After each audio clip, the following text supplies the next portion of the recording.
230 ka mga kawani sa Cebu City Disaster Risk Reduction and Management Office gipaubos sa kinalit ka drug test. Ano ang report?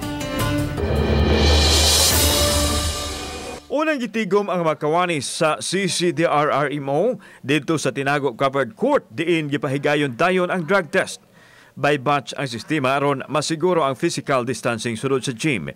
Giunhan sa Pangulo sa CCDRRMO ang pagpaubos sa drug test ug mipadayag nga gusto niyang masiguro nga drug-free ang makawani sa ilang buhatan. I've learned last year nga dunay usa ka EMS nga na positive, and let's hope nga wala lang out of 230 personnel sa atong Cebu City Disaster Risk Reduction Management Office.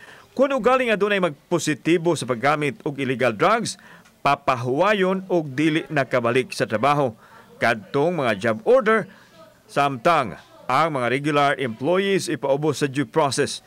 Hinon, isumiter pa alang sa confirmatory test kung adunay magpositibo ang resulta sa nasong drug test. Based on City Ordinance 1829, if a city employee will be found out or will fail sa atong drug screening, we will inform or report this to the City Legal, and then copy furnished ang HR. So ang City Legal, sila na magpadala og mga notices to explain.